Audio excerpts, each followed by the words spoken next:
তো আপনাদের কাছে খুবই সীমিত সময় রয়েছে প্যান কার্ডের সাথে আধার কার্ড লিঙ্ক করার জন্য। এখনও পর্যন্ত প্রায় 12 কোটি মানুষ এমন আছেন যারা প্যান কার্ডের সাথে আধার কার্ড লিঙ্ক করাননি। আর নতুন নিয়ম অনুযায়ী 31শে মার্চ 2023-এর আগে প্যান কার্ডের সাথে আধার কার্ড লিঙ্ক করা বাধ্যতামূলক। যদি 31শে মার্চ 2023-এর আগে প্যান কার্ডের সাথে আধার কার্ড লিঙ্ক না করেন, সেক্ষেত্রে 31শে মার্চের পর আপনার প্যান কার্ডটি ডিঅ্যাক্টিভেট হয়ে যাবে।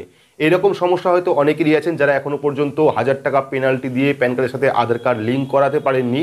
তারা হয়তো ভাবছেন যে প্যান কার্ড ডিঅ্যাক্টিভেট হলে আমার কিছু যায় আসবে না, কারণ আমি প্যান কার্ড ব্যবহার করি না বা সেভাবে ইউজ করি না। তো আজকের এই ভিডিওটা তাদের জন্য যারা ভাবছেন যে প্যান কার্ড ডিঅ্যাক্টিভেট হলে আমার কোনো যায় আসবে না, আমি প্যান কার্ড ব্যবহার করি না। আজকের ভিডিওতে আপনার ডিটেলস বলবো যে প্যান কার্ড যদি কোনো কারণে বন্ধ হয়ে গিয়ে থাকে, যদি আপনার প্যান কার্ড লিঙ্ক না করান, যদি আপনার প্যান কার্ড বন্ধ হয়ে যায়, সেক্ষেত্রে আপনি কোন কোন কাজ করতে পারবেন না, কোন কোন সমস্যায় আপনাদের পড়তে হবে। সম্পূর্ণ ডিটেলস দেখার জন্য অবশ্যই ভিডিওটি শুরু থেকে শেষ পর্যন্ত দেখবেন। ভিডিওটি ভালো লাগলে লাইক করবেন, চ্যানেলটিকে সাবস্ক্রাইব করে পাশে রাখা বেল আইকনটি প্রেস করে নোটিফিকেশন অল করে রাখবেন, সবার সুবিধার্থে ভিডিওটি শেয়ার করবেন। তো চলুন শুরু করি। তো প্যান কার্ড নিয়ে কিন্তু যাবতীয় ভিডিও আমাদের চ্যানেলে আপলোড করা আছে। কিভাবে প্যান কার্ড তৈরি করবেন, প্যান কার্ড কীভাবে অর্ডার করবেন, প্যান কার্ড হারিয়ে গেলে কিভাবে অর্ডার করতে হয়, বা প্যান কার্ডের সাথে আধার কার্ড কীভাবে লিঙ্ক করবেন, এই সমস্ত ভিডিও কিন্তু আমাদের চ্যানেলে আপলোড করা আছে। যারা যারা দেখেননি অবশ্যই চ্যানেলে ভিজিট করবেন, গিয়ে দেখে নেবেন যদি কারো প্যান কার্ডের সমস্যা থাকে। তো এবার আমরা বলবো, যদি আপনার কাছে প্যান কার্ড না থাকে বা যদি কোনো কারণে আপনার প্যান কার্ডটি ডিঅ্যাক্টিভেট হয়ে যায়, সেক্ষেত্রে সাধারণ মানুষ বা ব্যবসায়ীদের কোন কোন সমস্যা হবে, তারা কোন কোন কাজ করতে পারবেন না। তো যারা ব্যবসায়ী আছেন, যারা বড় ব্যবসা করেন, তারা হয়তো অনেকেই ইনকাম ট্যাক্স রিটার্ন করেন, বা যারা শিল্পপতি আছেন বা যারা বেশি ট্রানজ্যাকশন করেন, সেক্ষেত্রে তাদের ইনকাম ট্যাক্স অবশ্যই পেমেন্ট করতে হয়। তো যদি আপনার প্যান কার্ডটি ডিঅ্যাক্টিভেট হয়ে যায়, সেক্ষেত্রে কিন্তু আপনি ইনকাম ট্যাক্স ফাইল যেটা করবেন সেটা কিন্তু পেন্ডিং হয়ে যাবে, যেহেতু আপনার প্যান কার্ডটি ডিঅ্যাক্টিভেট হয়ে যাবে। সেক্ষেত্রে কিন্তু ইনকাম ট্যাক্স ফাইলটাও পেন্ডিং হয়ে যাবে। পাশাপাশি টিডিএস, যারা ব্যাংক স্যালারি পাচ্ছেন তাদের কিন্তু টিডিএস রেটটা হাই হয়ে যাবে। সেখানে কিন্তু হাই টিডিএস আপনাদের অ্যাকাউন্ট থেকে কাটবে যদি আপনার কাছে প্যান কার্ড না থাকে। পাশাপাশি যদি আপনি জমি বাড়ি কেনেন বা বিক্রি করেন, যদি আপনি জমি বেচেন বা কেনেন, সেক্ষেত্রে কিন্তু প্যান কার্ড অবশ্যই প্রয়োজন। 10 লক্ষ টাকার ওপরে যদি ভ্যালু হয় বা স্ট্যাম্প ডিউটি হয়, সেক্ষেত্রেও কিন্তু আপনাকে প্যান কার্ড অবশ্যই দিতে হবে। যদি আপনার কাছে প্যান কার্ড না থাকে বা যদি আপনার প্যান কার্ডটি ডিঅ্যাক্টিভেট হয়ে যায়, সেক্ষেত্রে কিন্তু আপনি বাড়ি কেনা বেচা করতে পারবেন না ক্যাশ টাকায় বা ব্যাংক লেনদেনের ক্ষেত্রে।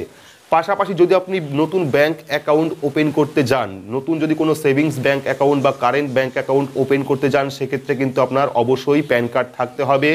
যদি আপনার কাছে প্যান কার্ড না থাকে, সেক্ষেত্রে কিন্তু আপনি কোনো রকম ব্যাংক অ্যাকাউন্ট ওপেন করতে পারবেন না। পাশাপাশি আপনারা প্রত্যেকেই জানেন কেওয়াইসি বা ই কেওয়াইসির মেন ডকুমেন্ট হলো প্যান কার্ড। যদি আপনার কাছে প্যান কার্ড না থাকে বা যদি আপনার প্যান কার্ড ডিঅ্যাক্টিভেট হয়ে যায়, সেক্ষেত্রে কিন্তু আপনি ক্যাশ লেনদেন ব্যাংকে করতে পারবেন না 50,000 টাকার ওপরে।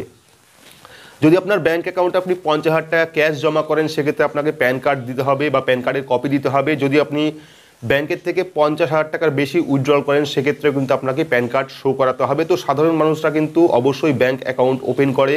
সেক্ষেত্রে যদি আপনার কাছে প্যান কার্ড না থাকে, তাহলে কিন্তু আপনি নতুন ব্যাংক অ্যাকাউন্ট ওপেন করতে পারবেন না। পাশাপাশি আপনি 10 লক্ষ টাকার উপর সোনা কিনলে, যদি আপনি সোনা কেনেন, সেক্ষেত্রেও কিন্তু আপনাকে প্যান কার্ড শো করাতে হবে। পাশাপাশি আরও অনেকগুলি সমস্যা রয়েছে যেগুলি সাধারণ মানুষ পাশাপাশি ব্যবসায়ীরাও করতে পারেন। যেমন ব্যবসার ক্ষেত্রে 5 লক্ষের বেশি টার্ন ওভার হলে প্যান কার্ড অবশ্যই থাকতে হবে। যদি আপনার ব্যবসার টার্ন ওভার 5 লক্ষ টাকার বেশি হয়, সেক্ষেত্রে কিন্তু আপনাকে প্যান কার্ড দিতে হবে।